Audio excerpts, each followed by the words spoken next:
All right, welcome. I am also putting that in chat. See Mike out there already. Happy Monday to you all. It is March. That is unbelievable. March. Can I say that again? March 2026. We are almost one quarter into this year, and it is flying.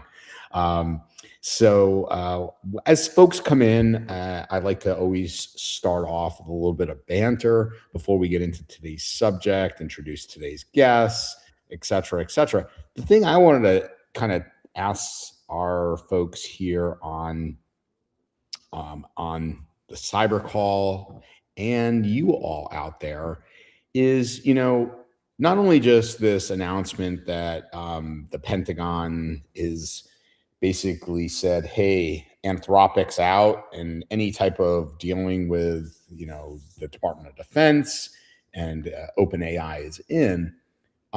That's one thing and I'd like your thoughts on that. But before I get those, I would like to share, just a few other things that anecdotally, when you look at what the this comes from the Army and their documentation, but it basically goes to say, about how AI will be used, why it's important its importance in the military, and there's some other things that I have, but in interest of time, I won't pull those up. So let me just stop sharing just for a moment, and Brian, I'm going to just start with you a little bit here to riff. I mean, you're highly credentialed in CMMC and things of that nature. When you listen to really, really smart people from a macroeconomic standpoint and also understand military AI, they say is, we're in an AI, it used to be the Cuban Missile Crisis, right? And the Cold War there and, who had the most, military might. And now we're in this, almost this, world of who's going to have the most AI might because of its implications on what it can do for military and decision making and things like that. Just anecdotally, your thoughts on the importance of AI for militaries like the U.S. and obviously others. A bigger piece I'll riff on that I brought up at Right of Boom is I think there's a huge opportunity for MSPs in the energy sector. I don't think I think we are going to be needing to catch up drastically. I think nuclear is going to be a big, and this is not me, like this is my reading on the subject. All sorts of energy is going to be needed, way more than we ever thought possible for compute. So, Brian, your thoughts on this subject? Yeah, I think when we think about AI, we're already behind, right? And so the challenge here is how do we embrace AI but balance it with some of the ethical and moral and other concerns, right? It'd be draconian to think, well, we have to do AI, we have to move slow, and we have to at the same time have all these controls and laws and regulations and rules in place. We will get buried, right? Other countries don't have the red tape and some of the other friction that we have, and they move much faster, right? So this AI and fill in the blank. I mean, look at drone technology now. I mean, drones is in every single conversation now when it comes to military strikes. So I think that the biggest challenge for the US is going to be striking the right balance between velocity and having the right controls that it doesn't freak out most of the US population. What I'm already seeing now too in the FedRAMP and the CMMC space is just confusion, right? It's like there's these executive announcements, hey, Anthropic's high risk, you can't use it. And then it's like, well, okay, there's CMMC assessments, FedRAMP authorizations going on right now where and AI is one of those, like Anthropic is one of those things that you don't really get a FedRAMP ATO kind of thing for because it's used in an AWS and GCP type of environment. So it's a weird time from a compliance perspective, but going up to 100,000 feet, the balance of velocity with the ethical and moral and other concerns, I think, is what you're starting to see a little bit of friction come in, and the government taking a stance, and then Anthropic and now OpenAI, kind of how are they fitting in? Are they going to pinky promise that the government won't use it for this or that? And would they tell us if they are? And so those are the things that are kind of top So of mind Kelvin, for me. that's really good, Brian. Kelvin, over to you, because again, in the U.S. we see things, through our lens, and someone that's, I would say, much more worldly like yourself. And no offense, right? I mean, meaning you, just based on your business, you're in many different. You get to travel many different regions. You get to see and talk to many different cultures. How do you see this? I'm just I really agree with what Brian said at the start. We're already behind on AI, and that's not a we as in we as a country or as a region. We as humanity are behind on AI because everything is accelerating so much that no one is able to catch up to exactly everything that we're doing right now. A good example of that is OpenClaw. I set up my OpenClaw bot a while ago. We're using it for our business in our Discord, and the immense power that a tool like that has is something that most people are not ready for. And I think that Anthropic, not looking through a political lens, but just them saying like, we don't want to break these safeguards because we're worried about the effects of it, is actually a good thing because it slows down the speed of evolution that we've been going through lately. And slowing down that speed might be what we need to be able to catch up. If I right now go to my brother's kid and I tell him like, "Hey, you can make an AI do this, this, and that," he will tell me, "Oh no, I've already figured it out. I've done it on my phone." If I go to my brother, who is, of course, like he's 10 years older than me, and if I tell him, "Hey, AI can do this, this, and that," and he's like, "No, you're lying. You're imagining things." So that gap is huge. And I think that Anthropic saying to the US government, we don't want to remove these safeguards, and whatever their reasons are, them saying we don't want to remove these safeguards right now is actually a good thing for slowing down the evolution of the tech as a whole. And yeah, each region, each place has different structures in place. Like looking at Europe, we're way behind on AI. We're the only European AI that actually exists is Mistral, which is I believe it's French, but it might be Swedish. I'm not entirely sure there. But like Brian said, it's the entire idea of AI inside of the government is something that we still have to find terms with. I think everywhere worldwide. Interesting. A good. Appreciate that perspective. Phyllis, over to you, who sat at the NSA for 25 years. If you were there, what would again, obviously there's so much things you can't talk about, but through that lens of working in tandem with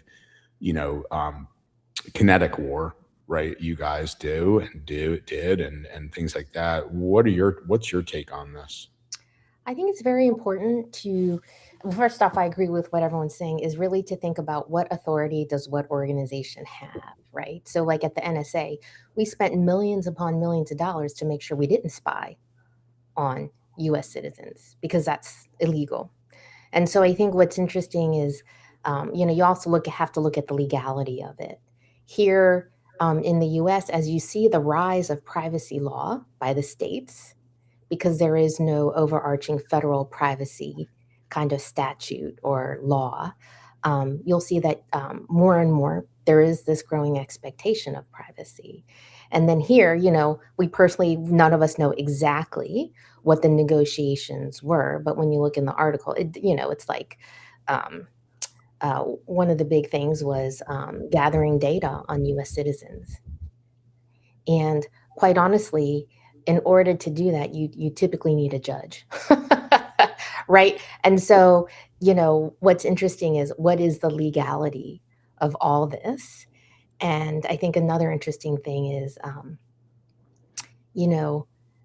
they're working together, and literally at 4:59 they can work together, but at 5 p.m. there's supply chain risk. So, the decision making and all these things are just very interesting, and it'll be interesting to see how this plays out. But from my perspective, I think we do need to look at authority. We need to look at the laws, and we have to understand, what should our expectation of privacy be? I think we have pretty high expectations. Fair. And so, But Kelvin said, are we going to allow the government to do whatever, whatever the hell they want? I'll say it, fellas. I mean, it's an interesting times. Yeah, you wonder though, I'm just making a comment. Let's not go down this rabbit hole, but you mentioned privacy. I mean, we all know our phones are listening. I mean, and tracking, doing. Yep. I mean, you think something, and all of a sudden, it's you go to your computer and it's right there, and Like the ad's right there. Yep. You speak about something and it's in your browser. I mean, so again, privacy is an interesting thing. But Bob, the last comment or a question I have for you, especially Sure. being in an area of energy, being in Louisiana. Yeah. Most of the really smart macroeconomic people I listen to and subscribe to believe the energy requirements for AI, for compute, like we have so underestimated what we're going to need that. And by the way, when these really, really smart people look at China as an example and the velocity in which they are building out their nuclear capabilities. And when I say this is not like nuclear war capabilities. No. Nuclear facilities to power large scale compute. I see for MSPs and supply chain, man, if I was thinking about where I want to start where could a frontier be that we're not thinking about? Who are we're all thinking about supply chains to the DIB right now if we're in that space. But manufacturing for a long time has been on the decline in the US, and for nuclear, and maybe for short term, it's going to be natural gas because it can come online so much quicker. But are you seeing anything? I'm just curious in your region, and what are your thoughts on that? Well, I mean, we just got notified, state news here that we had another data center that's decided to locate in Louisiana. So that's, that puts us in with a Microsoft data center in one part of the state and a Meta data center in another part of the state. And Amazon's looking at putting another one in the state of Louisiana. And there's a lot of reasons for it. But to your point, if I were going to say what some of the biggest technological gains that the human race is going to get out of this AI technology development, it's going to be power. Because to your point, we are already talking about kilowatt per token. I mean, literally, that's a term now, right? I mean, they're starting to talk. There will be. I'm going to go ahead and put it out there on the commodities market. At some point, kilowatt per token is going to show up as a commodity. You just write it down on a piece of paper that your Uncle Bob said that, because it's going to happen. Sure, it's worth sitting there. Put that in the poly market and bet on it now, Bob. Yeah. I'm just saying it's going to happen, right? But there's a lot of technology that's been developed on that nuclear front. That's not. I mean, everybody thinks nuclear. They think the old big towers that can melt down and kill everybody. That's not where the development's been happening. They're using these small regional soft water reactors that are not in the danger. They're not nearly in the size and scope of danger that you would have from traditional old school nuclear. So and you have to power these monsters. And everybody keeps thinking, I mean, again, we keep seeing all the jobs are going to get taken. AI is going to take everything. Well, you know what? You got to have data centers that run it. And you got to have power to power those things, all of which are infrastructure that right now we're writing checks that our power grid can't cash. Yeah. Right now. That's what we're doing, right? And so we're selling companies down the river without the infrastructure to support the operations to actually realize all of that. So we are, to Kelvin's and Brian's and everybody else's point, we are so far out ahead of that that we're creating risk for our organizations by, you know, trying to map ourselves to a future when it's a non-deterministic future as it stands right now. And by the way, I could talk a long time about that Anthropic deal, but I'm not going to, because I'm going to make about half the United States mad if I start talking about it. No matter which way I go, I'm going to make half of the population mad one way or another. But I would say, as a human being, just put it in Chat GPT. Why'd the government dump Anthropic? And you'll get the material you need to kind of see that a lot of that had to do with those guardrails. Yeah. And what Anthropic was unwilling from a culture of a company standpoint to back off on. Yeah. Right. And to Phyllis's point, why you're a good steward one day and an enemy of the state the next day is more of a person's perception than the reality of what's really going on. That's all I'll say. I'll stay out of trouble. I'm going to close this comment, but I like your point about cashing checks, you know, for the energy that we don't have it. Can you imagine in the early 2000s if we were selling this idea of e-commerce and business at scale on the internet, but we didn't have the infrastructure and bandwidth to do it? Yeah, exactly. That's what we're doing right now, and we're acting like it's going to be okay. That was my poor attempt. Yeah, exactly. Buddy, you know, it only took us about 15 years and a .com bust to get there, but we finally made it. All right, so let's get into today. So we got some really exciting news to talk about, and that is our very own Brian Blakely working his what. Let me just put this up, but let me know if you can see this. All right, so and I'll put this in chat for everybody. Brian and I had a thesis, but we started testing it out. And the thesis, not only in business, but in university, is there's this immense gap, right, between technical speak and communication and what businesses care about. We put the test actually to the dean of a very large AI, cyber, and computing college, and we asked him that and said, "Hey, look, over the years, you've taught thousands and thousands and thousands of people. They're very smart technically in cyber. And I'm just curious, do they have any type of skill, class, internships where they're working with what executives care about, financial statements, how they look at risk, budgeting, on and on and on?" Survey says not one. So you start to sit there and wonder, right? Obviously sarcastically, why as, certainly security leaders, but why as MSPs are security budgets being under or unfunded? Well, there's this massive communication gap. One group speaks one language, one speaks another language. And oh, by the way, one of the things I'm going to be working into this upcoming workshop with Brian is the work by Matthew Dixon, who was with Brent Adamson on the Challenger sale, who wrote The Jolt Effect. And as MSPs, right, we want to get people off the status quo, right, is not, you can't stay status quo, right, Kelvin? If you don't have MFA enabled, if you're missing these controls, if I see this risk, and we've agreed that's a concern, right? Even though I get the executive to agree, the research shows that business leaders are stalling on making decisions, and we've been all taught to, keep hammering. Gosh, if you don't do something, it'll here's all the risk.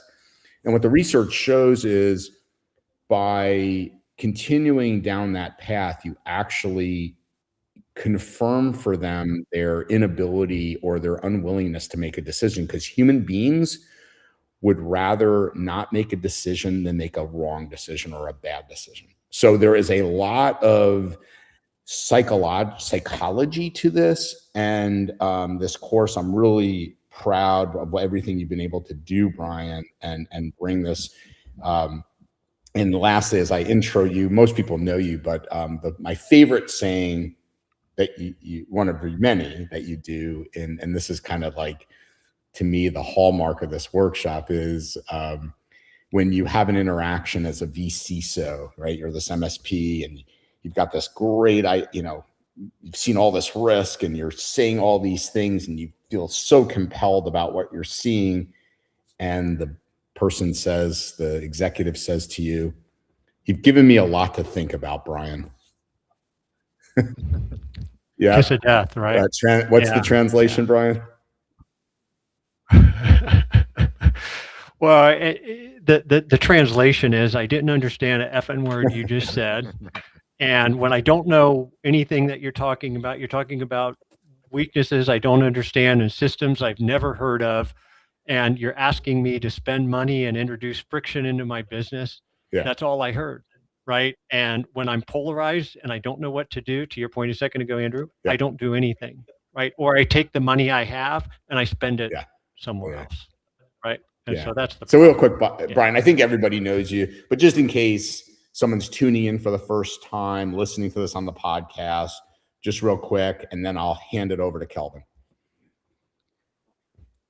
Yeah. Hey, everybody. Andrew, thanks again for having me back. A huge part of my mission, as you know, at CISO at Bellini Capital is simple, but it's not going to be easy. This certification program and some of the stuff we're doing is kind of the first, well, it's not the first step, right? First step is admitting we have a problem, right? So we're on step 2. I think I got that right, Bob. And then, so to help, on a mission to help create leaders who can earn trust and lead at the executive level, right? Not demand it, not assume it, but help earn it through credibility, right? We earn it by translating, Andrew, like you were saying a second ago, these technical security risks into business risk, into operational impact, financial exposure, strategic consequences. Because if we can't do that, the problem we have is we're not going to get budget. We're not going to get headcount. We're not going to get CapEx, OpEx in our programs that we built that are needed, that have things like MFA and other things. They're going to stall, right? They're going to fizzle out. And I've lived that. I've been the security leader who walked out of a boardroom thinking that didn't land, right? I spoke Klingon. Nobody understood anything I said. And I've over-explained.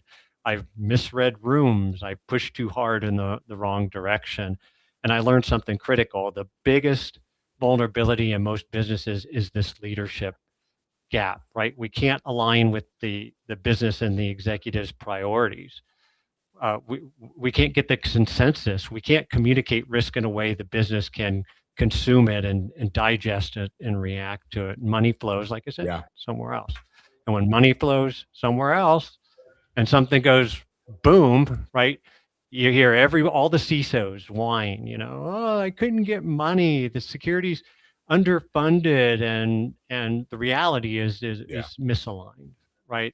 And so I made it my mission to take everything I've learned, the wins, the mistakes, the tension, the executive friction, and compress it into a framework that helps security leaders get stakeholders to listen in, to lean in, to listen, to understand and resource what matters.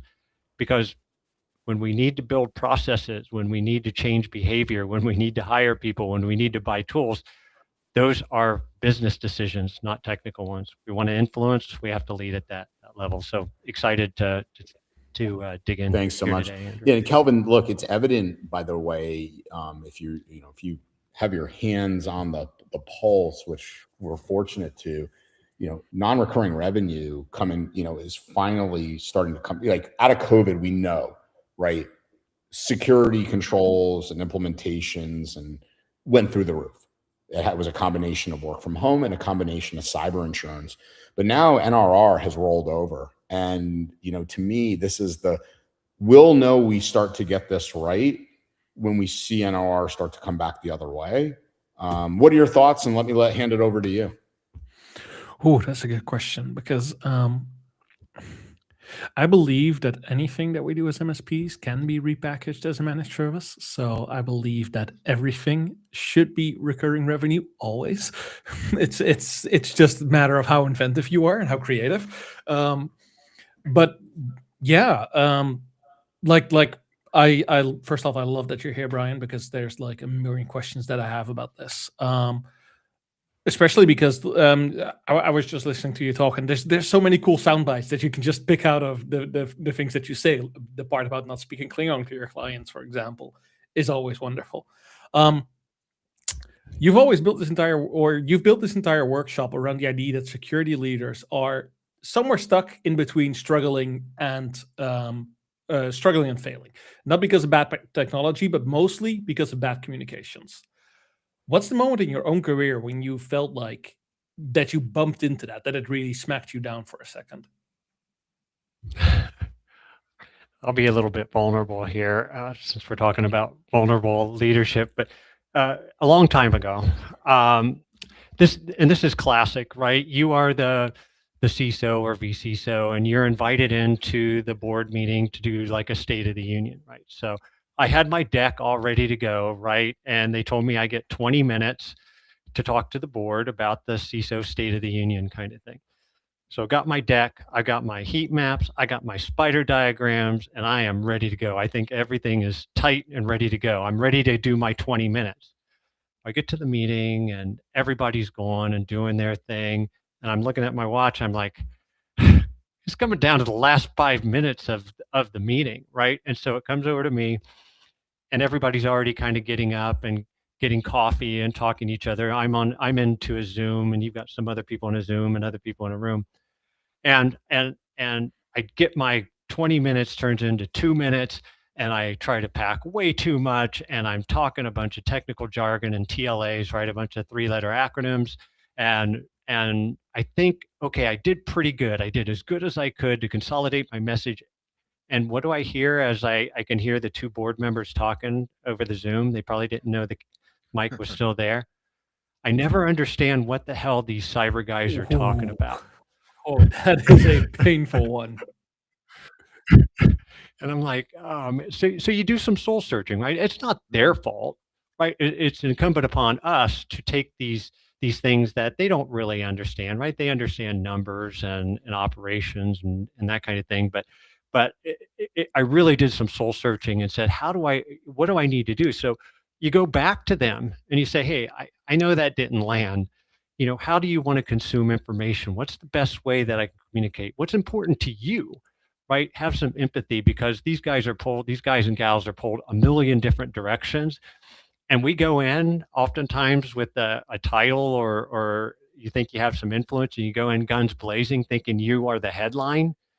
And man, you are not the story. You are one tiny little input to their risk or into their whole decision tree and other obligations and risks. So I think as soon as you come into it with that empathy, and you start to connect the dots to what's important to the goals and objectives of the business and the board personally, what are their strategic goals, and then you come in and then you can take all this technical stuff, and that's a lot of what we talk about in the 3 days, right? Is to start to understand how to shift your mind to think more in business outcomes and business impact, and less in technical vulnerabilities and technical jargon and control frameworks and stuff. Perfect. That actually leads me straight into my second question, which is it's such a smooth segue. The workshop has a lot of common causes of security program failures. Out of the CISOs and CISOs, which one on your list do you see the most, and what do you think security leaders are least willing to admit? And I understand it's probably going to be related to how people communicate, but yeah. Well, if I look at the different models of CISO, vCISO is one of those I think has some of the biggest opportunity, but it's set up structurally for failure, just like vCIO, may it rest in peace, right? vCISO is set up where you have an MSP, especially a vCISO at an MSP. If you think about it, it is structurally set up for failure. And what I mean by that is a vCISO at an MSP, right? What they're doing is they have to lead 100% with influence, okay? What's happened is they have risen the security practitioner ranks. They're pretty good at security. They can do a PowerPoint.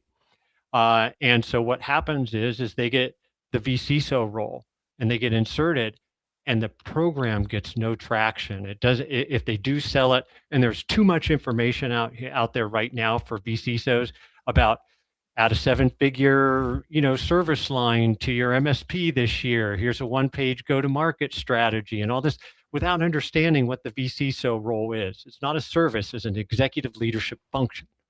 Okay, so vCISO comes in there. You've got an MSP. They elevated a security practitioner, and now they have no organizational chart power. They have no political power. They have to build a program and operationalize that program within their client and change behavior and change culture and add friction and controls and get budget. And that's a tough call.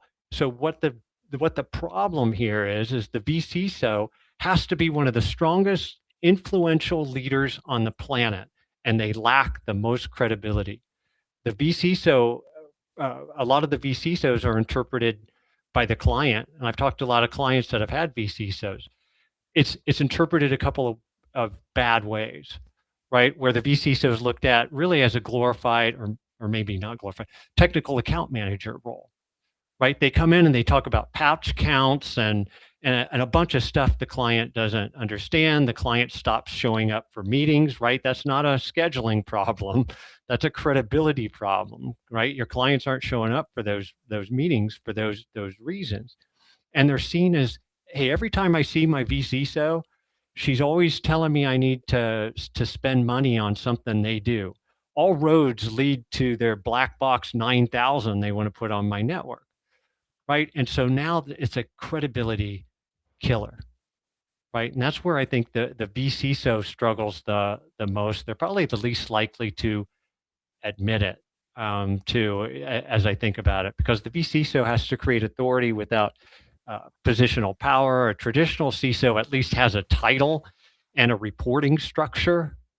And even then, you have to lead a lot with influence. The org chart people don't report to you, right? So you've got to lead across the business lines with influence, and influence only works when communication is sharp and strategic and disciplined.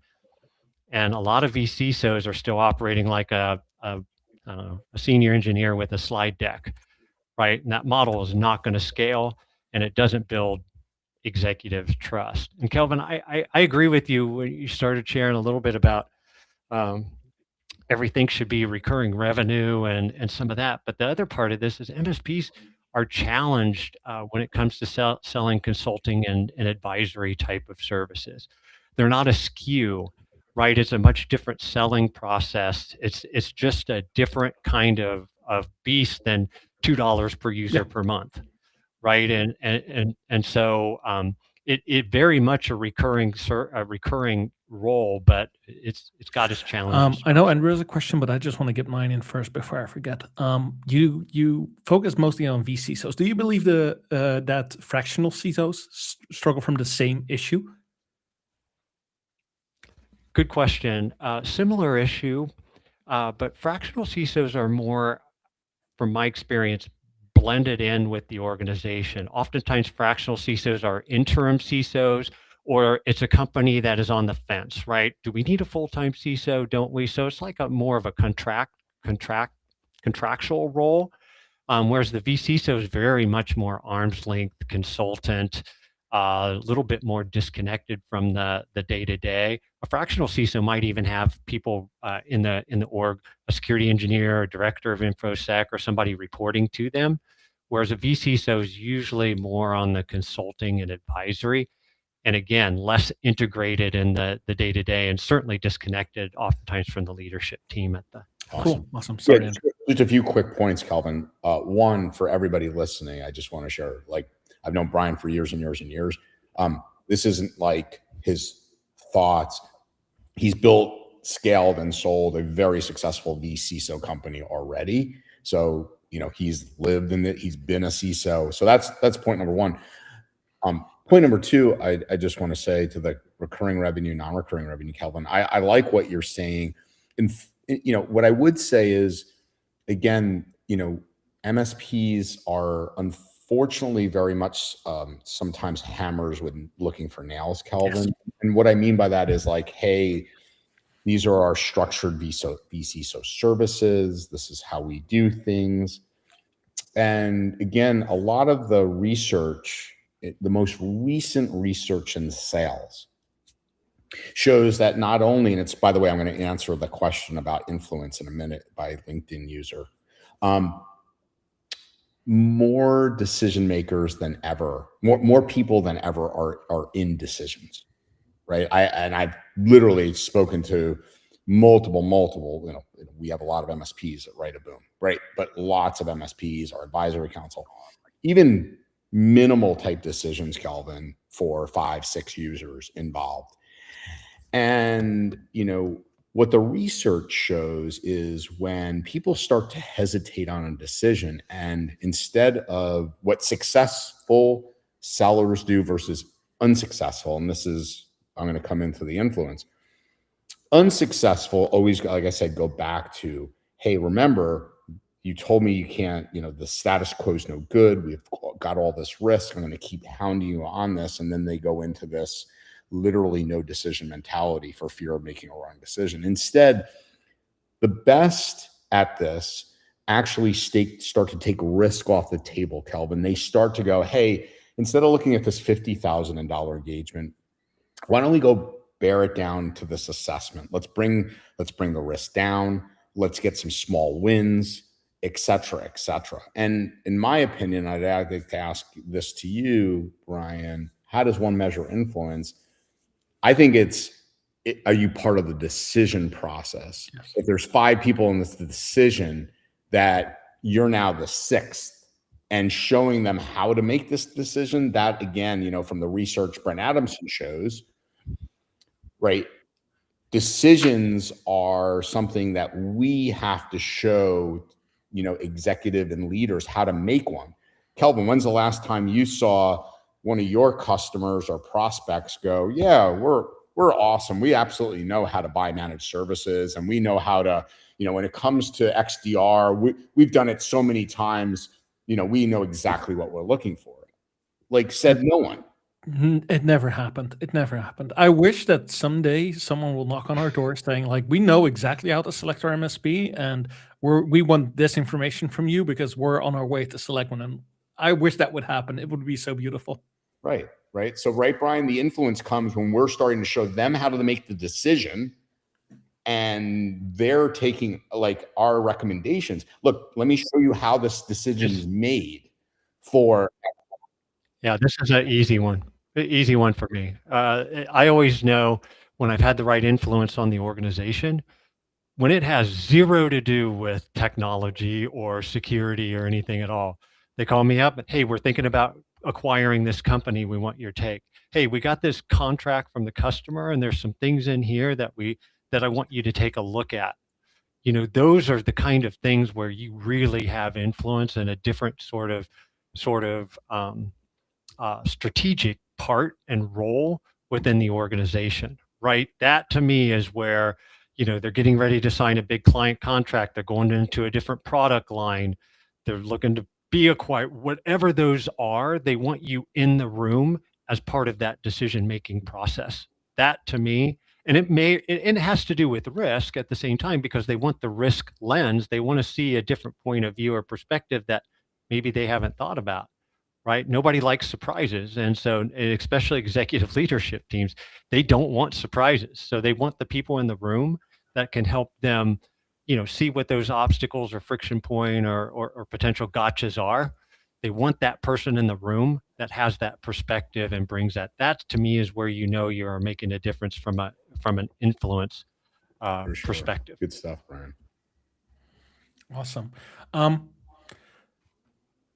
So the workshop, the first day you have participants role-playing a conversation with a CFO. That's a cold plunge for most security people. What's the most common communication breakdown that will happen in that room? It's usually over explaining, right? Because a lot of us over explaining technical jargon, like I said, spider diagrams, heat map, we talk, we talk too much about how the sausage is made, right? And again, we might as well be speaking a different language. And a lot of us have been trained to, and what I see in the room is we start to defend our position with technical depth, right? We start to go tech. I think, Andrew, you said hammer looking for a nail, right? That characterizes it perfectly. We go to what we're comfortable with, and that's our technical chops, right? Our engineering experience, our architecture experience, our tools, right? And we start to defend our decisions that way. And in reality, what the CFO are really fill in the blank on any sort of executives, they're looking for clarity, right? We need to explain these risks in like 3 sentences. And if you can't explain it in 2 or 3 sentences, then you don't know it well enough to lead it. So day one kind of forces that mindset change, to shorten the language, get more word density, right, and sharpen it and remove the jargon. And also, Kelvin, I'll say that at least in the workshop, it can be a cold plunge, but what Andrew and I are trying to do here is we're trying to create a safe place to screw up and learn, right? So yes, I'm going to be the a-hole, play the role play, the a-hole board member in the room that is always there, that thinks they know everything. I'm going to play the CFO focused on numbers. I'm going to play the CEO that says this is friction. I'll do the pushback, but we're in a safe place. But also, I said it earlier too, I won't repeat it in depth, but oftentimes we lack empathy and go in guns blazing with vulns and issues that we think are important, but we don't connect them right to the goals and objectives of the business. Remember, I can boil down every company and even business and nonprofits annual operating plans and strategic plans to 2 things. It's just glorified language around a lot of it, or ways SKOs and marketing people can feel good about it. They want to do 2 things this year. They want to increase revenue and they want to decrease costs. Every single business on the planet wants to do those 2 things. And if you're a nonprofit, you still need money, and a lot of it. You're either writing grants or getting donors or members or whatever it is so you can fulfill your mission, right? So those are the 2 things that you have to remember going into those kind of things. And the workshop really creates that tension, I think, intentionally, because if they can't handle the conversation in controlled room, you're not going to be able to handle it in an executive leadership meeting or a boardroom. I do have one canary in the coal mine question. I can quickly gain, and I can do this. I do this with a lot of folks that I mentor, but it's this one question that, and in the workshop we proactively prepare for this. But the answer to this one question, I can usually gauge kind of their credibility, right? Their experience in these kinds of things. And by day 3, they're really going to be prepared to proactively answer and respond to that question. I love that. It's especially looking at, I recently had a little talk with some of my help desk, like I think 5 or 6 of them were sitting at the lunch table talking about like, how can we prepare for the future and how can we get beyond just being a help desk engineer and become a tier 2, tier 3, and etc. And I was talking to them and I said, the number one thing you have to do is you have to learn how to write, because you have to be able to convince the person that you're talking to about what that you're capable enough to fix that problem. And once you learn that, you learn how to write about technical issues. And what you're saying is exactly the same, except they don't need to just learn how to write. They need to learn how to talk to people in more understandable things. So I absolutely love that, which actually leads me straight into my last question. Every engineer is filled with bad habits. Every engineer is. I mean, I am technical myself. I have many of them that I know either are seen as too tactical instead of strategic, or are seen as, oh, that's an engineering mindset. But what is one technical habit that is the hardest to unlearn? Yeah, it's, and I shared a little bit about this, but it's gravitating towards what's comfortable, and that is generally going into over explaining the technical or jumping to FUD. I mean, the one question that I can usually tell what the habits are is I'll just answer the question. I'll say, "Hey, pitch me," and I'll say, "Hey, that sounds like a 2027 problem, right? That's not a yes. That's not a no. That's me kicking the can. So how do you react to that? Because it's high risk, right? It's something that I need to spend that money on that, but you can't convince me I need to do it right now." And that's the tricky part. And a lot of us jump to fear, uncertainty, and doubt. Well, if you don't do it, if you don't implement MFA, the boogeyman's going to get us. And the average cost of a breach is $5 million and blah, blah, blah, blah, blah. Nothing in context that the business can relate to. So we skew too technical. And like the old way is like, hey, we have a critical RCE vulnerability in our externally exposed web application stack, and the CVSS score is 9.8, and lateral movement could impact multiple segmented environments. I need $80,000 to fix it, or the boogeyman is going to take us down, right? And in the 3 days, what we hope by day 3 is it's more like, instead of all of that technical stuff that executive team not going to know what the hell you're talking about, is you can reword it, right? Maybe something like a flaw in our customer portal could allow an attacker to shut down online ordering for several days. That system drives about a third of our revenue. We either fix it now for 80 grand or we accept the financial exposure, right? That's a different conversation. Still got an RCE problem I got to fix, right? And some of that, I still need $80,000, but I said it two completely different ways. And one was likely get lean in and more questions, and the other would obviously get a CEO start scrolling his phone. Halfway through the sentence, he would have been zoned out. Yes. Yeah, exactly. Awesome. Okay. I think Bob still has some questions, right? Oh, yeah. got a few. So what we're going to do, Brian, is we're going to go to DEFCON orange here, right? So I'm going to combine a couple things into two so that we can get a couple to give you some time to give at least a solid answer, but a brief one, because I want to make sure and give Phyllis some time because she's got some great questions on the end of this. So, all right, so here we go. Day 2, you introduced the concept of using frameworks like NIST, ISO, CIS for these organizations. So we're going to, I want you to at least talk about, because you warn them not to just mechanically implement these things. You don't just check the box and mechanically implement these things. So, a really short description of why that's dangerous for people to just mechanically do those. And then the second part of this, which I think it does actually kind of play into it, is that when you do the lunch the second day, you start talking about, how stakeholders really perceive risk differently. So talk about which one of the positions that people play in their organization sort of surprises people the most when they start talking about security. Okay. There you go. Yeah. So two questions, both very different. So I'll start with the first one first.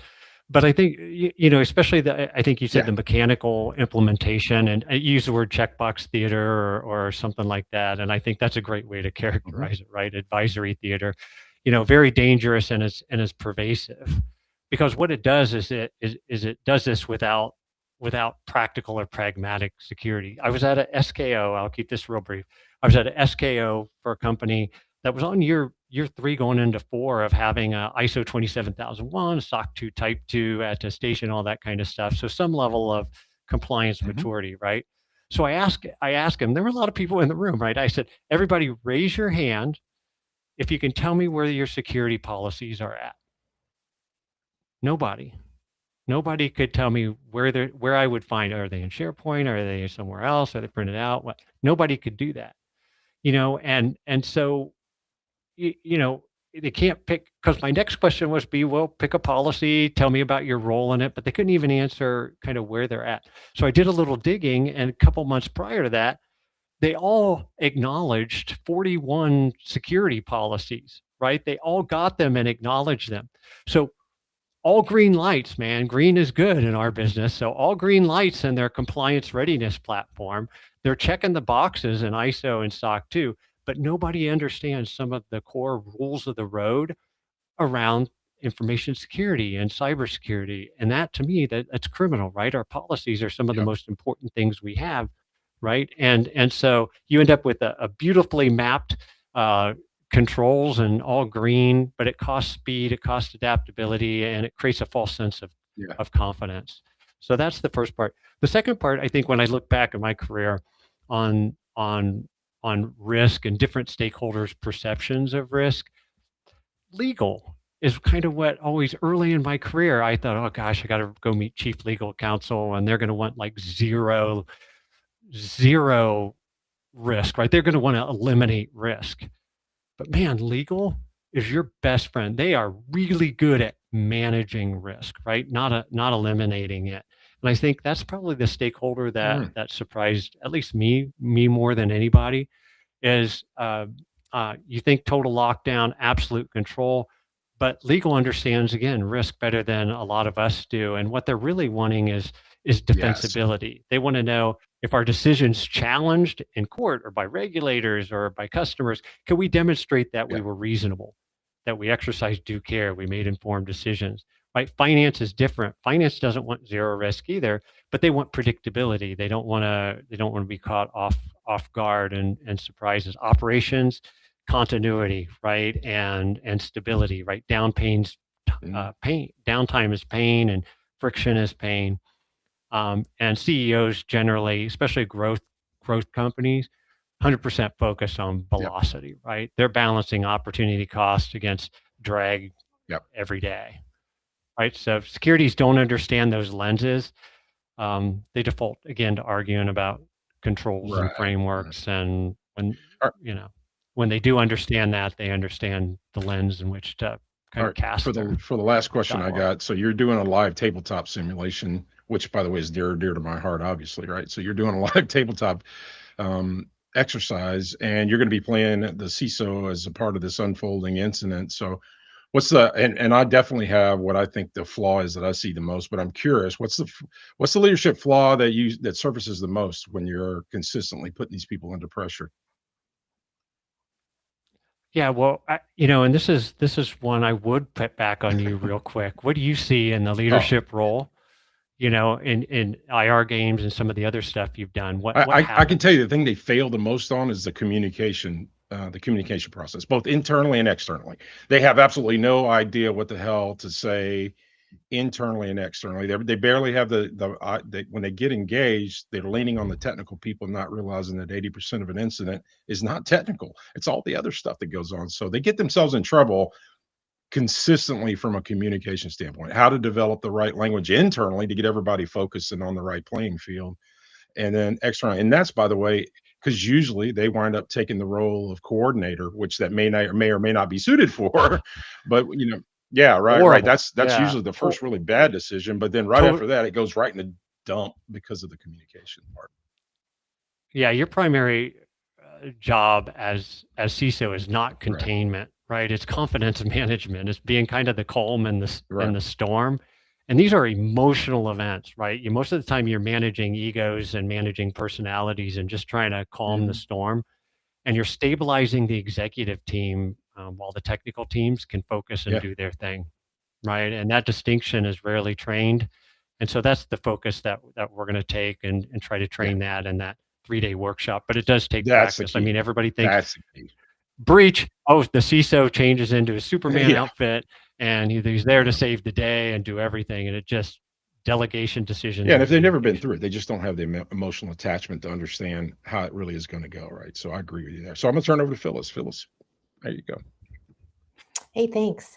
So Brian, MSPs are sitting in an uncomfortable position right now. They're trusted by their small, medium clients. They're, as the security authority, but most of them really haven't operationalized anything close to what you're teaching in the workshop. And so how big do you think that gap really is? And who gets hurt first when it doesn't close well? Well, I don't know. Who said MSPs are trusted by their SMB client? Oh, wow. Well, there you go. I think that's a bit of, I would challenge that statement perhaps. And I think that's a big part of the problem. Our MSPs clients are educated consumers, right? This isn't 1999 or 2005 anymore. They've been burnt a lot. In the past, they ask really good questions. And I think, the bigger spot here is how are MSPs going to show up and lead their clients. All the MSPs I've had that I built, grown, sold, and exited, in the last several, I did marketing outreaches. MSP clients are starving for leadership. And I mean, put security leadership and all that. They are starving for leadership and helping them, not just with uptime, but business enablement. How do we do stuff faster? How do we get more efficient? How do we increase revenue and decrease costs? Remember, that's what all our clients want to do. And they're looking for leadership, not order takers. And so a lot of MSPs, you talk to them and their smile backs and all that are real good. Hey, yeah, they answer the phone when we call and they respond to tickets when we send a ticket in. But this big leadership gap, think of how much you could sell on your MSP if you were integrated in with your client and really knew their business a little bit better and could speak in a context and a language they understand about helping them move forward faster, right? That's what a good IT program and MSP should do. You should help your clients move forward faster. The security part of that is helping your clients move forward faster with confidence, right? That's the vCIO and vCISO difference. So those are some of the, Phyllis, some of the things that we're going to teach is how to communicate at that level, how to dig in and understand what a critical business function is and tie some of the IT stuff we do to that and get our agenda and help our clients. That's awesome. So let's say, I'm an MSP, I took the workshop, I'm ready to go, I'm going to go have my meeting, and then the CEO is like, what? Maybe the CEO says, what is it? Let me think about that. Or yeah, you're giving us a lot to which think I think about. is hilarious because I've heard that plenty of time when I was in the government. Oh, I You have know, too. I and still hear it so- every now and then. So now Yeah. what? Like, do I keep on pushing? Do I have to adapt more? Do I just walk out the door? I mean, obviously you're not there to hear everything, but No, it's a great question, right? And at first I take it emotionally and think, wow, we failed our mission, right? But that's not true. And you're going to have that, right? Where if someone leaves the workshop, they go back to implement some of the stuff we talked about, and the CEO still thinks security is like an IT problem. My honest advice: first, reflect on yourself, right? Adapt your language. Ask the CEO, hey, this fell a little flat. This doesn't seem like we're talking effectively. Is there a better way that we can talk about this? And push strategically, right? Think about translating the risk into revenue impact, operational continuity, right? Their language, regulatory consequences, sometimes depending upon the executive. Most of the time, CEO thinks security is an IT issue simply because no one's ever really, I think, framed it differently, right? And the other thing I would say is influence takes time, right? It's built on trust. And so influence and leading that way requires some patience. And if after you've elevated your language and aligned to business priorities and demonstrated like strategic value, you're still treated like overhead, then you don't really have a security maturity problem. You might have a leadership alignment issue, right? At some point, serious leaders choose environments that are serious about risk, and leadership is about influence and alignment and impact. And that's what we're trying to do with the workshop. Day one, by the end of day one, you stop thinking like a technician, right? And start protecting technology. And you stop thinking like a technician protecting technology, and you start thinking like an executive protecting the business. End of day two, you stop managing security activities and tasks and start leading defensible, measurable security program that executives trust and fund and rely on. And by the end of day three, you stop being a security leader who supports executives and start becoming a trusted executive voice who influences things like strategy and funding, governance, and the future of the company. So this isn't about adding a bunch more tools to your toolkit. It's about elevating the way you show up in the rooms where decisions are made. If you want a seat at the table and the ability to hold it under pressure, that's what we're building at Cyber Bay. And I'd love to see all you serious leaders in I have that a quick room. follow-up. I know we're out of time, but For sure. I see this as like a series of meetings versus one and done. So I just want to set expectations for folks, like how much should I invest before I walk away? What is it that, I hear all the time from MSPs, because they're just trying to make ends meet perhaps. So what would you say about that? Yeah, iterate, right? When you're talking to someone, when they lean in and get to know them, right? You get to know them on an emotional level, then you can really quickly tie, hey, when we talked, you said you didn't want to pick up the phone to take those clients out of your rotation. Well, I've got a way that we can do that by adding resiliency, and here's what we can do so you don't have to make that phone call, right? And so it's connecting with people, and this is tough for us introverts, right? It's we've got to talk to people, and we've got to have meaningful conversations and soft skills. It just takes practice and repetition. And I think the same thing for the actual, learning that what we're teaching, Phyllis. That's why there's an ongoing monthly cohort. Like, this is not a one and done. Good. We'll continue to bring in experts each month. So there's ongoing CPEs. We don't want this to just be, hey, I got this credential. This has to be a relevant thing that, let's just say, Kelvin and team go to, that they have a CCLS credential, but there's this actual ongoing reason that they're differentiating themselves and separating themselves from. That's great. So like, I had my meeting, this is what happened. Can you please tell me, coach me, or do I walk away? Please help me. Okay, that's awesome. That's exactly what I was thinking, Phyllis. Yeah, that's exactly the time where you say, hey, let's role play this. This is what happened, and then maybe get some good ideas to go for sure. Awesome. Well, Kelvin, as always, thanks for coming in late at night. I really appreciate it. Evening, but it's okay. It's okay. I appreciate it, dude. And you just had another major release, did you not? I know Yep. I'm going to ask. Where did this push you to in terms of MSP? The current release was really focused more on Intune management. Okay. So Leo's very happy. allowing applications and that kind of stuff. So it's less security, more generic management. Got it. So Leor's very happy. Yes, Leor's very happy. Okay, fantastic. Bob, thanks for joining us and filling in. Phyllis, thanks a million. Brian, congrats again. Great job. And if you're coming, and we have some amazing MSPs joining us in a week and a half, we look forward to seeing you in Tampa on the 11th. So until then, take care, everybody. We'll see you next week. Bye-bye. Awesome. See ya. Bye. Thanks, team. Bye-bye.